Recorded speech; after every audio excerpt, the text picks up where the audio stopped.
તો ખેડા જિલ્લાના મહુધા પંથકમાં ભર ઉનાળે ગંભીર જળ સંકટ વચ્ચે ખેડૂતોમાં ભારે રોષ ફાટી નીકળ્યો। છેલ્લા 35 વર્ષથી છેવાડાના ગામોમાં સિંચાઈનું પાણી ન પહોંચતા ખેડૂતો અને પશુપાલકો મુશ્કેલીમાં મુકાયા। ખેડૂતોનો આરોપ છે કે ચૂંટણી સમયે મોટા વાયદા કરનાર ધારાસભ્ય સંજયસિંહ મહિડા જીત્યા બાદ વિસ્તારમાં દેખાયા નથી। કેનાલ રિપેરિંગના નામે ભ્રષ્ટાચારના આક્ષેપો પણ ઉઠ્યા છે। રજૂઆત બાદ પૂર્વ ધારાસભ્ય ઇન્દ્રજીતસિંહ સ્થળ પર પહોંચ્યા હતા। પાણી નહીં મળે તો ખેડૂતો સાથે મોટું આંદોલન કરવાની ચીમકી ઉચ્ચારી છે।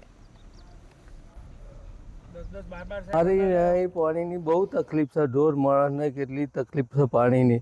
ખેતી બધી બળી જાય છે, વરસાદ આવતો નહીં તારે અમારે પાક બધો નિષ્ફળ જાય છે। આજની તારીખમાં અમારો પાક બધો નિષ્ફળ જ છે। પાણી નહીં, દારૂ મળે છે પણ પાણી મળતું નહીં। 40 વર્ષથી નહેર થઈ છે પણ હજુ ટેપું પાણી આવ્યું નથી અને ખેડૂતોને પાકમાં ઘણું નુકસાન જાય છે। આ બાબતે રજૂઆતો તમે? આ બાબતમાં તો ધારાસભ્ય છે, આ સિંચાઈના કોઈ અધિકારી કોઈ વખત આવે નહીં અને ખેડૂતને મળે નહીં, એટલે પછી કોને રજૂઆત કરવી?